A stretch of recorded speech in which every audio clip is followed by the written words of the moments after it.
जानते हैं मेरे आका सल्लल्लाहु तआला अलैहि वसल्लम की तालीमात क्या है? अल्लाहु अकबर।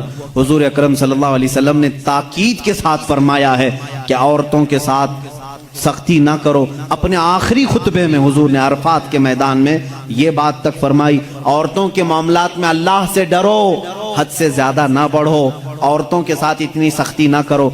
मारने को मना किया, कभी इनके चेहरे पर ना मारना, कभी इनके खानदान को ताना ना मारना, कभी इनको इतनी बुरी गाली ना देना कि दिल टूट जाए।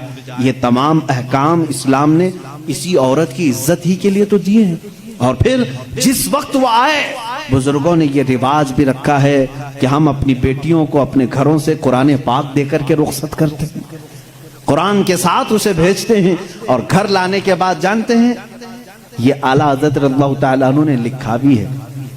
आला हज़रत फरमाते हैं, जब नई दुल्हन घर में आए तो उसके पैरों का धोवन जो है वो अगर घर के चारों कोनों में डालो तो बरकत आए। वो आ रही है, अपना रिस्क लेकर के आ रही है, अपना रिस्क लेकर के आ रही है। यहां तक हमारे लिए कहा गया, बल्कि दूल्हे को ये भी कहा गया, इसी ये बयान में सारी बातें नौजवानों को समझ में भी आ जाएंगी। निकाह की पहली रात उसे कहा गया कि तू अपने घर लाया है दुल्हन को, तो सबसे पहले उसके ही दुपट्टे को तू मुसल्ला बना और उस पर सजदा कर। ये हुक्म है। औरत की इज्जत ना होती तो हम मुसल्ला बनाते उसके दुपट्टे को। पहली रात कहा गया है। यह और बात है कि मालूमात नहीं है नौजवानों को कि शादी के बाद पहली रात, ये भी सीखने की जरूरत है। उलमा से तमाम चीजें पूछ लेना चाहिए जिसकी शादी हो रही है। दुल्हन आ रही है तो हम उसकी इज्जत ही के लिए तो ये तमाम काम कर रहे हैं। और उसके बाद हुक्म ये दिया गया कि सबसे पहले उसके साथ बातचीत की शुरुआत करने से पहले उसकी पेशानी पर हाथ रखकर अल्लाह की बारगाह में ये कहो, ऐ अल्लाह, इसके अंदर जितनी तूने अच्छाइयां रखी हैं वो सब अच्छाइयां मुझे अता कर दे, और जितनी इसके अंदर बुराइयां हैं उन तमाम बुराइयों से मुझे तू बचा दे। यहां से तू शुरुआत कर। जाहिर सी बात है, मैंने उस वक्त महसूस किया, चंद दिनों पहले एक नौजवान को तलकीन कर रहे थे, पेशानी पर जहां बाल उगते हैं वहां हाथ रख करके दुआ करना। तो उसने पूछा कि हजरत दुआ तो ऐसे ही कर सकते हैं, पेशानी पर क्या? मैं भी चौंक गया।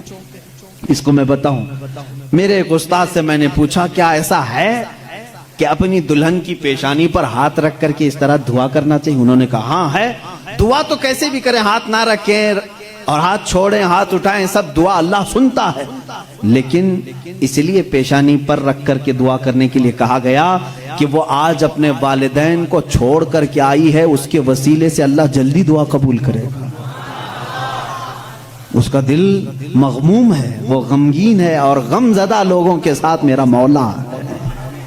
वो अपने वालिदैन को छोड़ करके तेरे घर आई है, वो मगमूम है, बहुत गमज़दा है। आज उसकी पेशानी पर हाथ रख करके दुआ करो। मेरा उसी दिन ये जहन समझ गया कि इस्लाम ने औरत को वो मकाम दिया है, वो इज्जत दी है।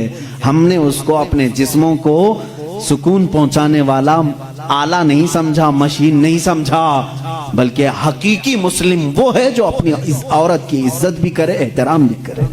अल्लाह के रसूल सल्लल्लाहु तआला अलैहि वसल्लम ने जो फरामीन